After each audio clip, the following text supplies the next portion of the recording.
Hello, what is up, and welcome back to Girl You Haven't Heard, a podcast where we discuss true crime and Black history from a critical decolonial lens, but above all else, without all of the unnecessary propaganda. So this week it's True Crime Week, and we are going to be talking about the Salmon Arm BC teen love triangle gone wrong. So because this case does involve minors, I might not be able to have as many pictures that I usually have, but I will do my best. There's also not a lot of background information on them because they are minors, so that information is withheld. Monica Sikorski was born and raised in Salmon Arm, British Columbia, Canada. Salmon Arm is a small town with a population of just under 20,000, and it's located in southern BC. It was considered a city before it was downgraded to a village in 1958, and then in 2005 it became a city once again. It's a hotspot for tourism in the summer as it has beautiful scenery, many beautiful beaches, camping sites, hikes, and just all around natural beauty. At 17 years old, Monica and 22-year-old Tyler Myers began dating. To me, this age gap is a little bit suspect because, she's a minor and he's 22, but everybody else seemed to be more or less supportive of their relationship. Okay, so a little bit about Tyler. Tyler William Myers was born on April 11th, 1986 in Salmon Arm, British Columbia, to parents Dusty and Barbara. He had sisters Mara, Christina, and brother David, who absolutely adored him. He had a very big family who loved him dearly, his aunts, his uncles, his cousins, and his grandparents. In September of 1997, Tyler moved in with his father and his stepmother, Donna Linklater, and had two new step-siblings by the name of Sandy and Brandy, and they moved in Campbell River. After he graduated in 2004, Tyler returned to Salmon Arm, and on July 10th of 2004, Tyler was involved in a tragic car accident in which his father passed away, and he was witness to it all. Tyler struggled a lot after this, understandably so, and he spent the next couple years of his life searching for meaning of all of this and figuring out where he belonged. After this, he moved back to Campbell River to be with his family, and then in March of 2006, Tyler moved back to Salmon Arm. He followed in the footsteps of his father and began working in construction, and he later then pursued a career as a pipe layer. Tyler enjoyed spending time with his family and friends, and he absolutely adored his girlfriend, Monica, and he often spoke of wanting a better life for himself, but ultimately for his girlfriend, who gave him a newfound reason for living. On the surface, they seemed like an extremely happy couple. But Monica did have a little side piece whose name has not been made public under the Youth Criminal Justice Act, so we're just going to call him John Doe, or JD for short. So Tyler was unknowingly in a love triangle, and he was in competition with someone who he had no idea. When and how Monica and JD got together is unknown, but Monica was 17 and JD was 16 at the time, and they met at school. They were classmates. So in this situation with JD, she was the one who held the power and the influence, kind of flipping how I would imagine it to be in her relationship with Tyler. Monica herself would later go on to admit that she loved the attention she received from dating two people at once, and she knew the power that she wielded over JD. Now, it's unclear how exactly Tyler became aware of Monica's second boyfriend, but I don't imagine it took long for him to find out. As I mentioned before, it's quite a small town, so it's fair to assume someone told him, or Monica had told him herself. She loved the attention and the drama that would come from cheating on Tyler. Monica made it clear to Tyler that he could confront JD if he truly wanted and set up a time and place for the two of them to do just that. Tyler's mom would go to drop him off at Bastion Elementary School on November 21st, 2008, under the impression that he was going to school to hang out with friends. She knew he was meeting Monica and Justin James Dupset, and possibly some others, but she didn't really pry too much as he was 22. She didn't really want to get involved in his business like that. Hanging out at the school was not something out of the ordinary, so she didn't think twice about it. Didn't disclose exactly what was going on, and she was unaware of the relationship troubles that were going on between Monica and her son. So she dropped him off and went home. Monica met Tyler at the school as planned, and together they walked and talked towards the back of the school near a wooded area, going far enough inwards that they would receive cover from the trees, but strategically leaving him in a well-lit area. Tyler did not know that JD was hiding behind the trees in the wooded area with a rifle. Tyler thought that he was going to confront JD. Meanwhile, JD and Monica had set up this whole plan to murder Tyler. Monica began to execute what they had planned and discussed prior to this day. She was to walk further into the woods, away from Tyler, leaving him alone, and then JD would emerge with the gun. As Monica walked away and had her back turned to the pair, she heard the gun go off 3 or 4 times. She then watched from afar as Tyler attempted to run away, only able to get a couple steps further before falling on his face and his stomach. At this point, Monica and JD walked towards Tyler, who was slowly dying in front of them. JD was panicking, but Monica was calm, cool, and collected, but they were both kind of unsure of what to do next. Monica then turned to JD and told him to shoot Tyler again. The shot that killed Tyler was a fatal one to the back of the head. Scared that someone would see them or would come looking to investigate what was going on due to the shots fired, Monica and JD left the scene. They returned the next day on November 22nd, 2008, to stage the scene as if it were a drug deal gone bad to throw police off of their trail, because it's obvious that Monica would have been the first one that they looked to as a suspect because she was the last one to be seen with him, the last one known to be with him, and she was also the girlfriend, so that's 2 strikes right there. This same day that they went back to stage the scene, Tyler's body was found at around 7:30 p.m. by a man who was walking the trails and immediately called 911. Police were immediately on the scene and they looked for evidence, came up with basically nothing. So this is once again just showing that the police are not very helpful in preventing crimes, nor are they very good at solving them or gathering evidence to solve the case. On November 22nd, 2008, both Monica and JD were interviewed by the RCMP but completely denied their involvement. Since the RCMP had no other clues, leads, or possible suspects, the case went cold for the next 4 years. 4 years.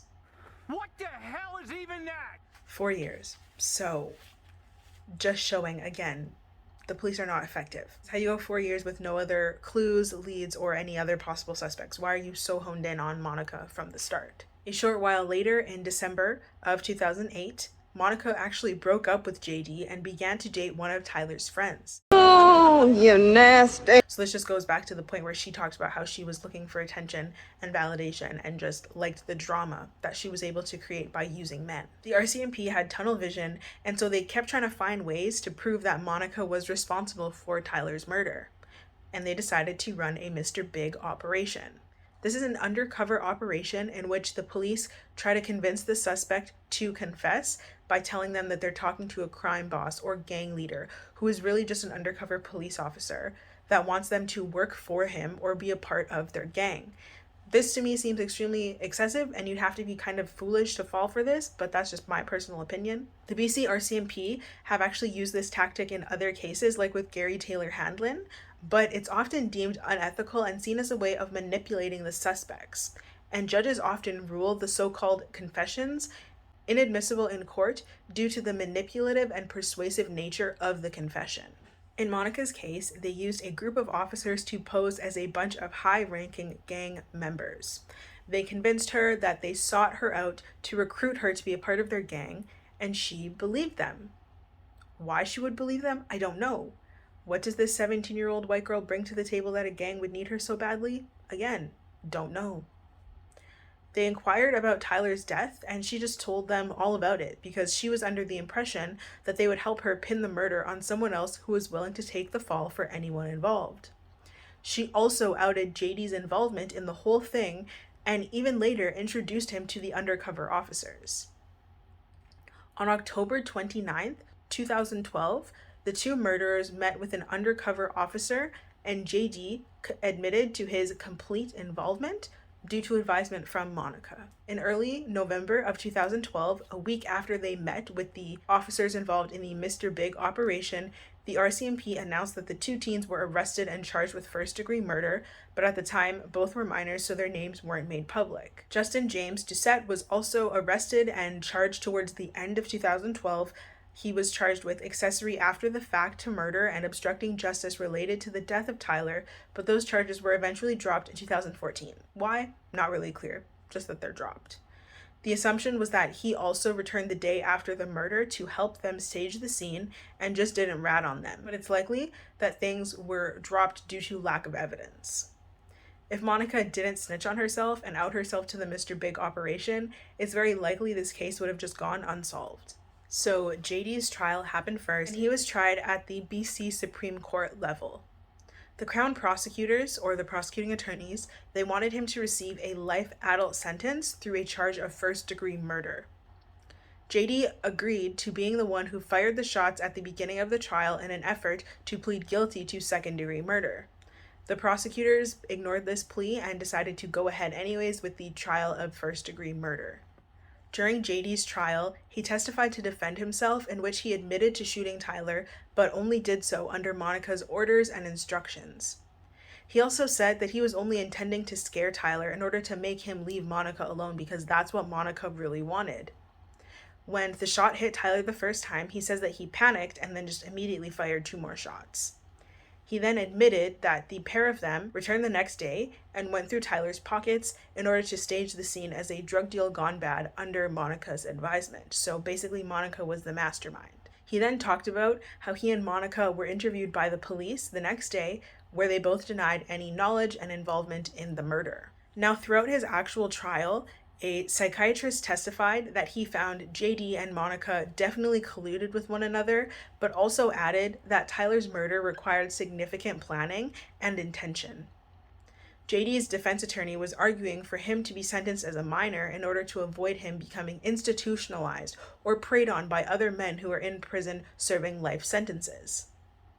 He said that the punishment will impact the youth in a more negative way than if he was charged as a minor. His attorney also stated that Jayda was addicted to Monica's affection, and so he was constantly seeking her attention and her love. His attorney compared his addiction to that of a drug addict. Alrighty then. It was also made extremely clear that Monica was the mastermind behind everything, and his attorney painted Monica as manipulative and controlling. The judge presiding over the case described Jayda as an emotionally vulnerable teenager. Monica could sense that, and so she targeted him and ended the relationship once he was of no use to her anymore. Prosecuting attorney Evan Goulet said that the jury clearly didn't buy Jayda's version of events. He also added that Jayda almost got away with murder, and he was very aware of what he was doing. He went on to say that this was not just a single misstep or bad decision, but he demonstrated a resolve to ensure that the murder was done. He could have stopped after the first shot, didn't. Second shot, didn't. Third shot, didn't. It was only after the last fatal shot to the head that he stopped because Tyler had already died. Evan says that he took a shot that went directly into Tyler's head while he was laying on the ground, and for an offense of this nature with the series of facts, the only way to hold Jayda completely accountable would be to impose an adult life sentence. An adult sentence for a first-degree murder would carry a 10-year period of parole ineligibility, but Jayda would remain under the supervision of parole officers for the rest of his life. If he were sentenced as a minor, the maximum sentence would be 6 years behind bars, followed by a 4-year period of supervision within the community. In June of 2016, at 24 years old, Jayda was found guilty of first-degree murder by a Kamloops jury. His sentencing was supposed to take place in September of 2016, but faced a series of delays for unknown reasons. On January 23rd of 2017, Jayda's sentencing hearing began. The initial courtroom where everything began was so packed, they had to move to a larger room to make sure that everybody could fit. Like I mentioned, it was a very small town, so everybody knew everybody. So everyone who was connected to Tyler or his family in some way wanted to be there, wanted to show up. Jayda was sentenced to 6 years in prison as a minor and was set to be released in 2023. So on May 22nd of 2017, Tyler's mom, Barbara Myers, actually spoke out. She spoke to the media outside of the BC Supreme Court about Jayda's sentencing, where she said, "Obviously, the appropriate sentence for the offender will accomplish its purpose to show accountability and readjust his mindset. Also, it should bring some sort of closure for the family of the accused. I'm sure they're worried sick for their son." To me, it's very considerate that even in the midst of her own struggle with losing her son, she's thinking about the family of the young man now, but who was a boy at the time, responsible for the death of her son. She also said, "When it comes to my forgiveness, it's not a matter of whether I forgive him. My concern is that he has heartfelt remorse and that the situation is going to help him too. It's going to make him eventually into the person he's going to become." When asked about whether she believed Jayda had shown remorse or not, she said she thinks so. From what she saw, she really thinks so. Just knowing his family, his upbringing, tells me he comes from a good family. She was actually the very first person to testify in Jayda's trial and was present throughout the remainder of it. So Jayda's trial happened first and Monica's was to follow. Just before her trial began in November of 2017, Monica pled guilty to second-degree murder, for which she was sentenced as an adult, which is what allowed her name to be public despite only being 17 years old at the time of her crime. She was ultimately sentenced to life in prison. So life in prison in Canada, like I mentioned before, is 25 years before parole eligibility typically, but with second-degree murder, she was eligible for parole in 7 to 10 years and would be on parole and have to adhere to her parole conditions for the rest of her life. During her sentencing, Supreme Court Judge Justice Sherry Donegan called the crime inexplicable, stating that Monica had privileges and opportunities that many young people only dream about. She also said that the crime's lack of motive was baffling. Like, Monica really did this for no reason at all, and when asked about it, she had no justification for why she did it, just 'cause, basically. When Tyler's parents found out who was accused and who was responsible for their son's death, they were both extremely shocked. They never in a million years thought that Monica would be behind this. Monica didn't speak at the sentencing at all or any point publicly throughout this, but the prosecuting attorney just reiterated the details of the case that I mentioned before in Jayda's trial. So Monica lured Tyler out to the trail. She led him to an area which she knew would be hidden enough to not be seen by passerbys, but well lit enough for Jayda to be able to fire the fatal shots. She saw him and then told Jayda to fire the last shot. But it also came out at her sentencing that she was the one who arranged for Jayda to get the gun. At the time she was formally sentenced, she made an apology to Tyler's friends and family who were present. But Donna Linklater, the partner of Tyler's dad, who unfortunately passed away, refused to accept Monica's apology. She said she thought the apology was fake, should have come forward 2 days, 2 weeks, or even 2 months after and said she was sorry, but didn't. However, Tyler's mother, biological mother at the time of the sentencing, said that she was pleased with the apology and the outcome. She said she was satisfied and stated what made an impression on her the most was that Monica addressed her personally and expressed her heartfelt remorse. In November of 2018, Monica was granted day outings in which she was granted temporary escorted absences from prison until September of 2020, where she would be eligible for full day parole. The parole board said that these absences were for personal development purposes, but didn't release what the reason or the development was. While she was on these absences, Monica was not allowed to consume drugs or tobacco. She was also banned from having any sort of contact from Tyler's family. She was to report all of her intimate relationships to a parole supervisor. On October 22nd, 2021, Monica received a 6-month term of day parole after being labeled a low risk for future violence only a couple years after formally pleading guilty to 1 count of second-degree murder in 2016 and 10 years after the murder of Tyler. She was out on day parole by November of 2021 when Monica was now age 30.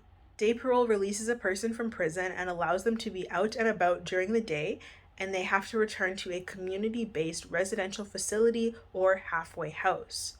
This is meant to test and/or prepare them for eventual full parole or statutory release. Since you are still on parole, they see it as you still serving out your sentence. The decision to release her on day parole was said to be made based on several factors. They said she had a high level of remorse for her actions. She acknowledged the pain she had caused to Tyler and his friends and family, that she was of low risk to reoffend both short-term and long-term. She was complying with the rules and regulations of the jail. She had a job in the jail, and she had also completed high school and received a university-level diploma in criminal and social justice. There were 5 conditions to which she had to follow, which were no possession or consumption of drugs, possession of weapons. She had to report all of her relationships and friendships with men to her parole supervisor, and she was not allowed direct or indirect contact with Tyler's friends or family unless required by the courts. She had to follow a treatment plan and not possess more than 1 mobile communication device or SIM card. When her initial release was made public, there were threats on social media, some which were threatening violence towards her. People were not at all happy that she was out, and so soon at that. As a result, they changed her release plan, but how they changed it wasn't made public for her own safety. Tyler's friends and family submitted a series of victim impact statements when they found out that she was getting out. They told the board that their decision to give Monica day parole and eventually full parole sends the message to the family that Tyler's life didn't matter, but Monica's future matters. The family also requested that the board impose a restriction to prevent Monica from living on and/or visiting Vancouver Island due to concerns about potential contact with the family leading to future trauma. The board claims that they took this request very seriously, but all they altered was that she wasn't allowed to go to the island without written approval of her parole supervisor, and there was no mention of whether her parole supervisor was required to then inform the family. They just had to sign off on it.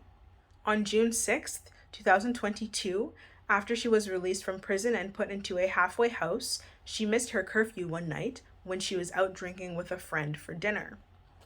When returning to the halfway house, she was told that the smell of liquor on her could be problematic and potentially trigger other residents in the halfway house, as many had addictions issues and had sobriety as a main part of their parole conditions.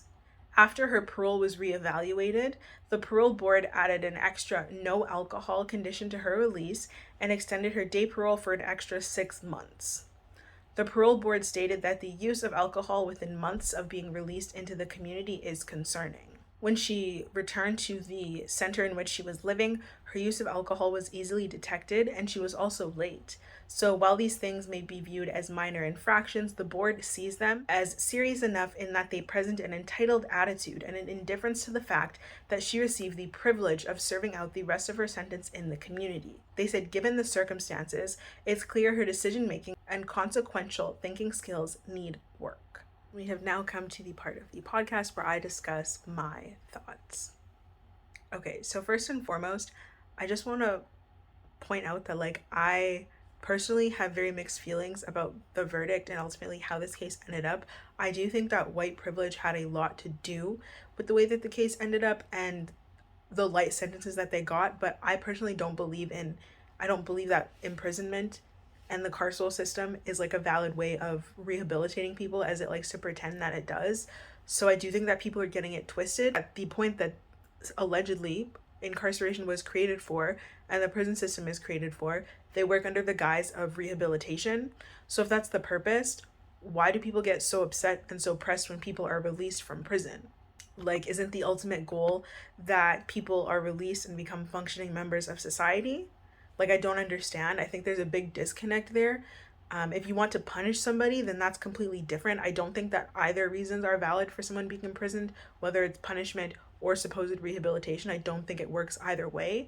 But I do think that played a huge reason in why this case went the way that it did. But also the fact that she was able to get out a couple years after, literally 3 years after she was formally sentenced, and the fact that her male counterpart is still in prison despite being charged as a minor, and also not being the mastermind, right? They deemed that Monica was the perpetrator, but she got a lighter sentence. One thing that I didn't like about her being released and the stipulations of her parole is that she has to be sober. To me personally, when you try and force somebody to be sober, it's like you're setting them up for failure.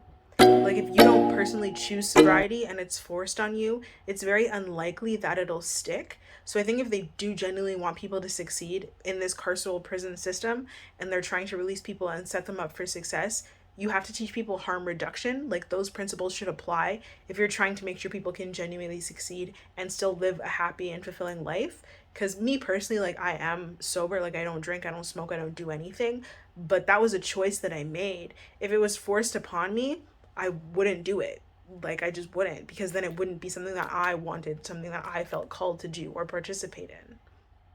To me, this case also was not public enough. I had never heard of it until somebody had recommended that I cover it over on my TikTok, but I hadn't heard of it. And that's a little bit ridiculous. I don't think at all the parole board was mindful of Tyler's friends and families. The fact that they submitted all of those statements when she was being released, and they're just yeah, we'll just make sure that she has to check in with the parole board and supervisor.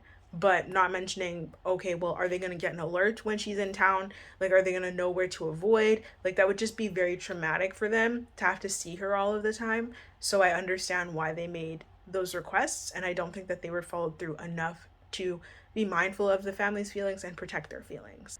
So I thank you so much for listening or watching, however you are enjoying this podcast episode. I hope to see you again next week.